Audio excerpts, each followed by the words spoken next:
frère, ce qui se passe au Soudan affecte l'Égypte. Alors, il est très important que l'Égypte participe. Comme vous le savez, le ministre des Affaires étrangères était à New York hier en route à Washington pour accompagner le chef du gouvernement lors de sa participation à la réunion du Conseil de la paix cet après-midi à Washington. Et bien sûr, c'était une opportunité pour participer au niveau ministériel au briefing du Conseil à propos du Soudan et aux consultations privées qui ont été organisées par des représentants du président américain pour l'Afrique et quelques affaires du monde arabe, Mossad Boulos, en ce qui concerne le Soudan. Quels sont les principaux messages adressés par l'Égypte concernant l'évolution de la crise soudanaise et son impact sur sa sécurité nationale? La position de l'Égypte à propos du Soudan est très claire.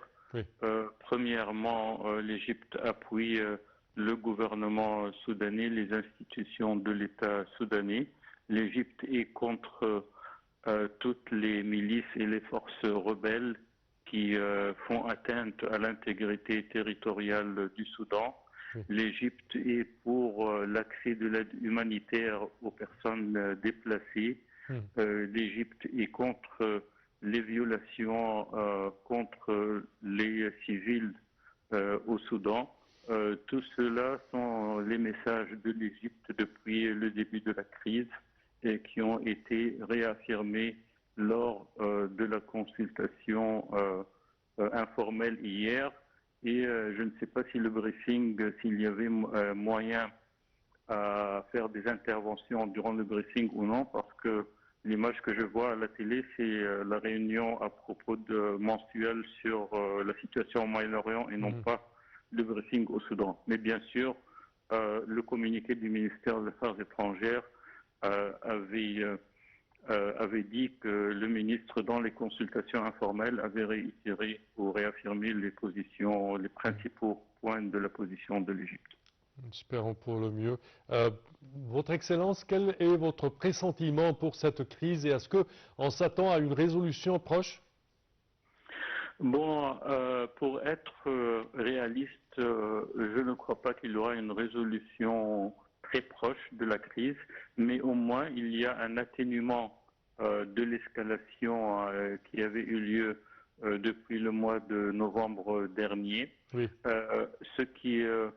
La résolution de la crise dépend de l'arrêt de l'appui des puissances régionales pour les forces rebelles, ce qui n'est pas encore le cas. Mais comme vous le savez, il y a plusieurs médiations, y compris la médiation quadripartite de l'Égypte, l'Arabie saoudite, les Émirats et les États-Unis, qui inclut la médiation de quintupartite, si c'est correct, de la Ligue arabe, l'ONU, l'IGAD et l'Union européenne, et une cinquième organisation dont je ne me rappelle pas maintenant. Alors il y a plusieurs, et il y a aussi une médiation qui inclut le Royaume-Uni et quelques pays européens. Alors toutes ces médiations ont pour objectif de contenir la situation et atténuer la souffrance des civils au Soudan. Et j'espère qu'au moins on pourrait arriver à une sorte de trêve humanitaire en ce regard, jusqu'à ce que les conditions permettent à la résolution complète du conflit. Parfait, Votre Excellence, ambassadeur Mortaz Lahmadine, je tiens à vous remercier et à vous souhaiter un très généreux et joyeux mois de Ramadan. Merci à vous. Je répète que vous êtes ancien ministre adjoint aux Affaires étrangères.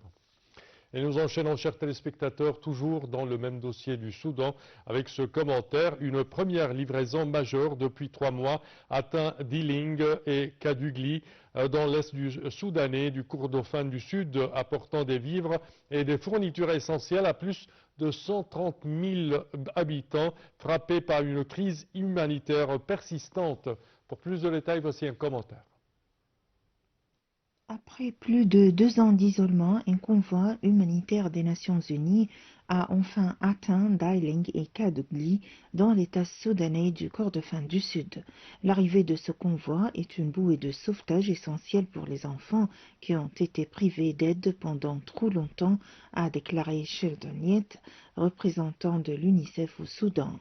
Atteindre Dailing et Kadugli est une étape cruciale pour garantir que les enfants du Kordofan du Sud ne soient pas oubliés. Le convoi, composé de 15 camions du Programme alimentaire mondial, 7 camions du Fonds des Nations unies pour l'enfance et 4 camions du Programme des Nations unies pour le développement, transportaient des fournitures essentielles dans les domaines médical, alimentaire, nutritionnel, sanitaire et éducatif, ainsi que dans le secteur de l'eau, assainissement et hygiène. De son côté, le haut-commissaire des Nations unies aux droits de l'homme, Volker Turk, s'est alarmé mercredi des informations faisant état de civils tués lors de frappes de drones ayant tué au moins 57 civils, dont au moins 15 enfants.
Et le président turc Recep Tayyip Erdogan a réaffirmé l'engagement de la Turquie en faveur de la stabilité dans la Corne de l'Afrique lors de sa rencontre avec le Premier ministre éthiopien Abiy Ahmed.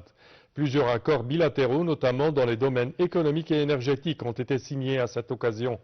Cette visite s'inscrit dans la stratégie d'Ankara visant à renforcer sa coopération avec les pays de l'Afrique de l'Est, en particulier en Somalie, où la Turquie mène des programmes de formation et d'aide au développement.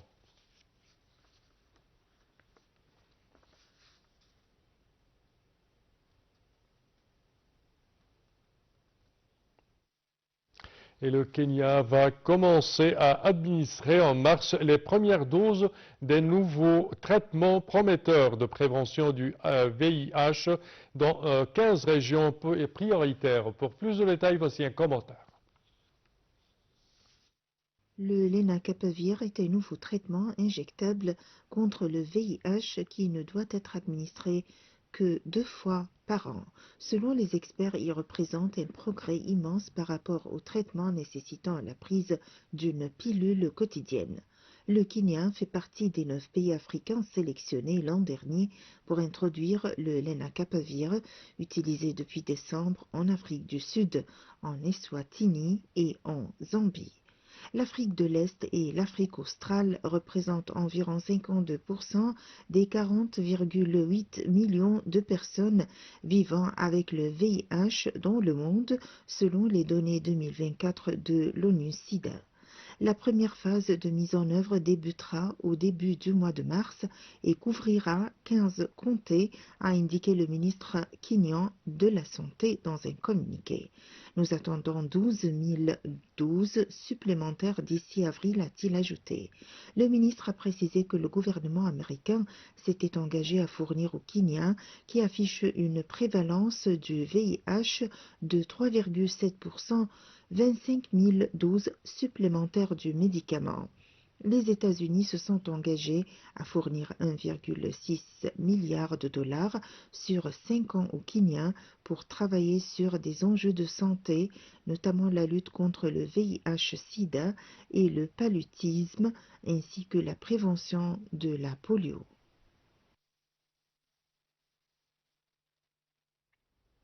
Et les autorités gabonaises ont indiqué que la coupure de plusieurs réseaux sociaux, dont Facebook et TikTok, constitue une suspension temporaire visant à encadrer leur utilisation. Cette mesure, dont la durée n'a pas été précisée, doit permettre d'examiner d'éventuelles dispositions réglementaires afin de garantir un accès à une information jugée fiable et de préserver la cohésion sociale. Les autorités assurent qu'il ne s'agit pas d'une démarche de censure et précisent que la décision résulte d'une réflexion menée depuis plusieurs semaines.